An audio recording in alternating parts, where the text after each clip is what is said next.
हाय, संपूर्ण में आपका स्वागत है। आज हम पढ़ने वाले हैं राजस्थान जीके की आर्ट एंड कल्चर का एक नया टॉपिक वेशभूषा या फिर वस्त्र, जिसके बारे में हम अच्छे से चर्चा करेंगे, समझेंगे इस टॉपिक को और याद भी करेंगे। तो बिना किसी देरी के हम हमारी राजस्थान जीके का एक टॉपिक वेशभूषा स्टार्ट करते हैं। सबसे पहले हम पुरुषों की वेशभूषाओं के बारे में पढ़ेंगे।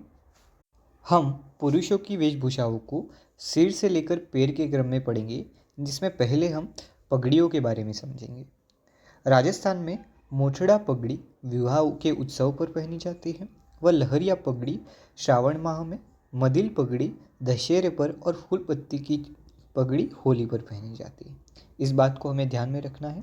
और दूसरी बात यह है कि मेवाड़ में और जयपुर में, जोधपुर में, बीकानेर में अलग अलग पगड़ी बांधने वालों को अलग अलग नामों से जाना जाता है।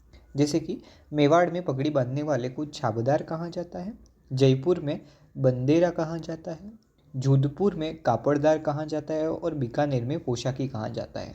यह किसके नाम है? पगड़ी बांधने वाले के नाम है। इस बात को भी ध्यान में रखना है। दूसरी बात, अगर टोपियों के भी प्रकार हैं राजस्थान में, जैसे कि चौपलिया एक टोपी का प्रकार है और दुपलिया भी टोपी का प्रकार है।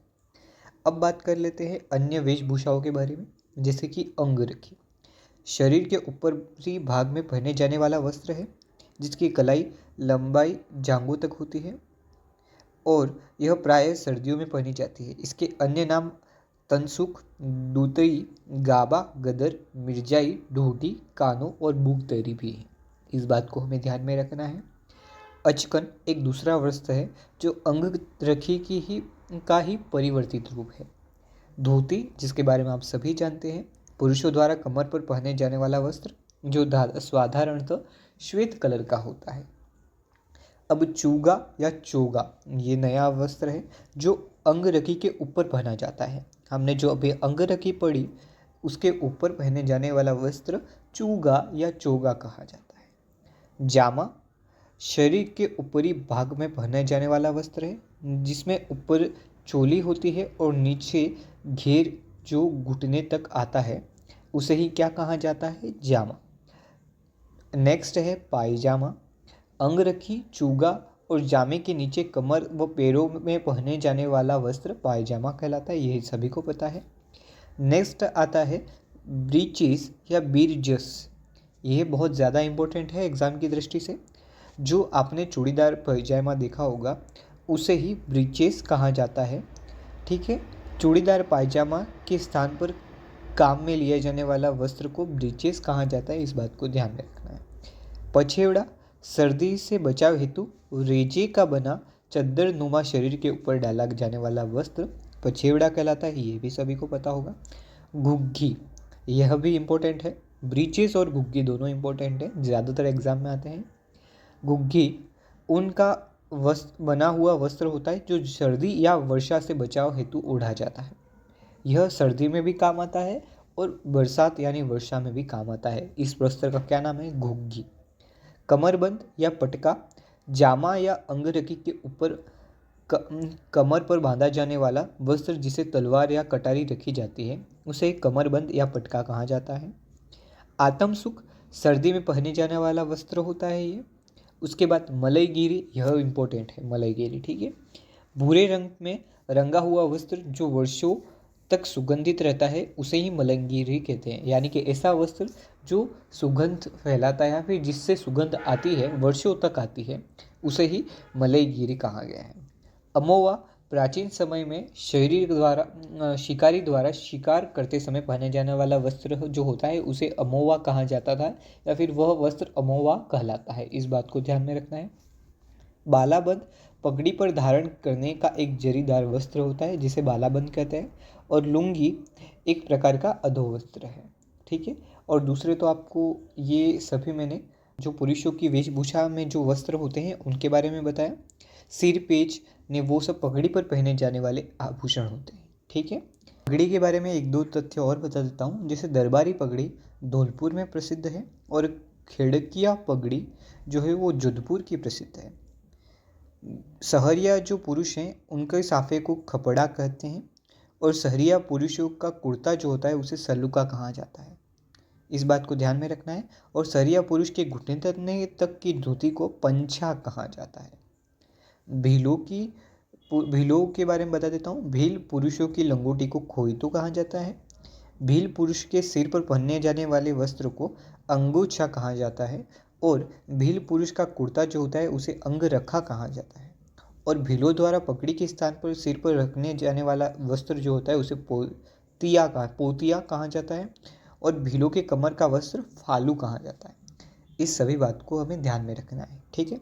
इस प्रकार से हमने जो पुरुषों के जितने भी वस्त्र थे उनको पढ़ लिया है अच्छे से। अब बात कर लेते हैं हम स्त्रियों की वस्त्रों के बारे में या फिर स्त्रियों की वेशभूषा के बारे में। सबसे पहली वेशभूषा है वो है कुर्ती या फिर कांचली। शरीर के ऊपरी हिस्से में पहने जाने वाले वस्त्र को कुर्ती या कांचली कहा जाता है। दूसरा है घाघरा। कमर के नीचे एड़ी तक पहने जाने वाला घेरेदार वस्त्र जो कई कलियों को जोड़कर बनाया जाता है उसे ही घाघरा कहा जाता है। तीसरा वस्त्र है ओढ़नी, लुंगड़ी या साड़ी। यह आपको सभी को पता है। कुर्ती और कांचली तथा घाघरे के ऊपर शरीर पर पहने जाने वाले वस्त्र को ओढ़नी कहा जाता है। ओढ़नी के मुख्यतः 3 प्रकार हैं, जैसे कि पोमचा। प्रसूधा द्वारा पहना जाता है, यह पोमचा होता है। प्रसूधा का मतलब यहाँ पर प्रेग्नेंट लेडी की बात की गई है जो पहना जाता है प्रसूधा द्वारा ओढ़नी, और यह पीले रंग की होती है। इस बात को ध्यान में रखना है। जैसे पगड़ी लहरिया पगड़ी होती है वैसे लहरिया ओढ़नी भी होती है जो श्रावण मास के तीज के अवसर पर स्त्रियों द्वारा पहनी जाती है। और मोछड़ा जो होता है वो भी एक ओढ़नी का ही प्रकार है।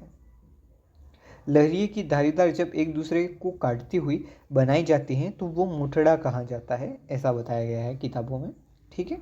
अब हम प्रसिद्ध साड़ियों के बारे में बात कर लेते हैं, जिससे फूल की साड़ी जयपुर की प्रसिद्ध है और सूट की साड़ी सवाई माधोपुर की प्रसिद्ध है। कथोड़ी महिलाओं द्वारा जो साड़ी पहनी जाती है उसे फड़का कहा जाता है। और कथोड़ी महिलाओं के द्वारा जो लहंगा पहना जाता है उसे फेटिया कहा जाता है। इस बात को हमें ध्यान में रखना है। नेक्स्ट इंपॉर्टेंट चीज़ें मैं आपको जैसे बता देता हूँ। तिलका, यह जो है वो मुस्लिम महिलाओं का एक पहनावा है। पेशवा जो है वो पेशवा शरीर के ऊपर के से नीचे तक ढकती हुई पोशाक होती है जो चोली या स्कर्ट के साथ होती है, इसे पेशवाज कहा जाता है। फिर सलवार, यह पायजामा होता है जो महिलाओं द्वारा पारदर्शी पेशवाज के नीचे पहना जाता है। धनक एक ओढ़नी का प्रकार है। और बड़ा बेस विवाह के समय वधू के लिए बनाई गई विशिष्ट पोशाक को कहा जाता है क्या? बड़ा बेस। बुर्का क्या है? वे तो सभी को पता है, पारदर्शी नुमा मुसलमान स्त्रियों का एक पहनावा जिससे सिर से पांव तक का शरीर ढका रहता है। लांबी कांचली, विधवा स्त्रियों के द्वारा पहने जाने वाले वस्त्र को लांबी कांचली कहा जाता है।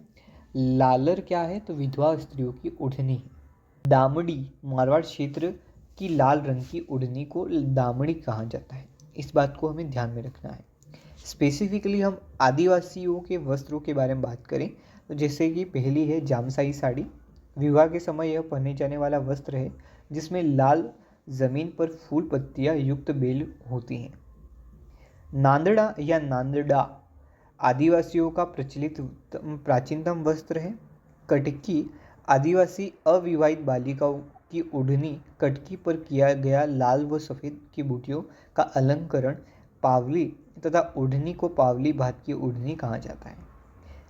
ओढ़नियों की बात करें जो आदिवासी महिलाओं की प्रमुख ओढ़नियाँ हैं उसमें से पहली है ज्वार भात की ओढ़नी, दूसरी है लहर भात की ओढ़नी, तीसरी है केरी भात की ओढ़नी और चौथी है तारा भात की ओढ़नी। ये सभी आदिवासी वस्त्र हैं जो महिलाओं द्वारा पहने जाते हैं। और कोपी सन्यासियों द्वारा पहने जाने वाला वस्त्र है। और दूसरा मैं नेक्स्ट आपको बता दूं, पोमचा। कमल पुष्प के अभिप्राय को व्यक्त करने वाली ओढ़नी को पोमचा कहते हैं। सामान्यतः बेटे के जन्म पर पीला पोमचा पहना जाता है तथा बेटी के जन्म पर गुलाबी पोमचा पहनने की परंपरा है। इस बात को हमें ध्यान में रखना है। चीड़ का जो पोमचा है वो हाड़ौती अंचल में विधवा महिलाओं द्वारा ओढ़ी जाने वाली काले रंग की ओढ़नी को कहा जाता है। तो यह इंपॉर्टेंट क्वेश्चन बनता है यहाँ से, चीड़ का पोमचा कहाँ का प्रसिद्ध है? तो हाड़ौती का, ठीक है। पवरी क्या है? दुल्हन द्वारा पहनी जाने वाली लाल व गुलाबी ओढ़नी को पगड़ी कहा जाता है। ठीक है, लंपा, लंपी या फिर चंपाकली, यह वस्त्र के प्रकार हैं। जैसे लंपा जो है चौड़ा गोटा लंपा कहलाता है, कम चौड़ाई वाला गोटा जो है उसे लंपी कहा जाता है, और गोटे के फूलों की बीज को बीजिया और इससे बनी बेल को वो चंपाकली कहा जाता है। इस प्रकार से हमारा टॉपिक खत्म हुआ और अब हम सॉल्व कर रहे हैं क्वेश्चंस। तो क्वेश्चन देख लेते हैं।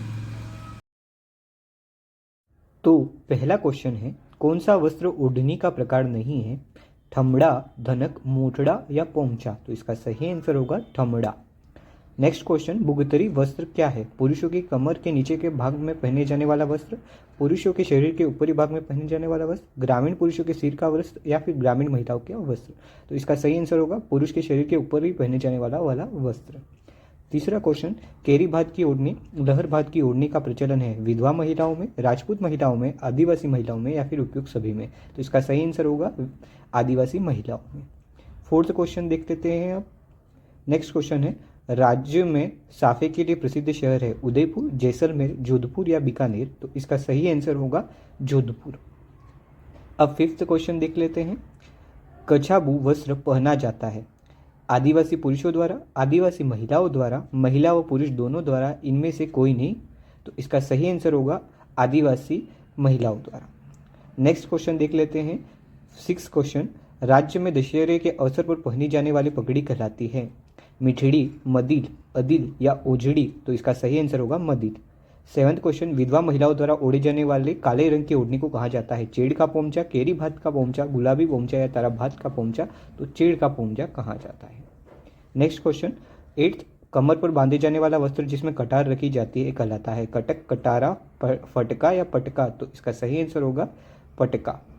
समुद्र लहर का पोंचा व ओढ़नी प्रसिद्ध है जयपुर, उदयपुर, जोधपुर या बीकानेर? तो इसका सही आंसर होगा जयपुर। नेक्स्ट क्वेश्चन और आखिरी क्वेश्चन, 10वां क्वेश्चन, दूतई, गदर, कानो एवं मिर्जराई किससे संबंधित है? तलवार, पगड़ी, अंगरखी या ओढ़नी? तो इसका सही आंसर होगा अंगरखी। अब यहाँ पर हम अपने वीडियो को समाप्त करते हैं। आज हमने इस टॉपिक को अच्छी तरीके से पढ़ लिया। वीडियो अच्छा लगा हो तो लाइक, शेयर और सब्सक्राइब करें।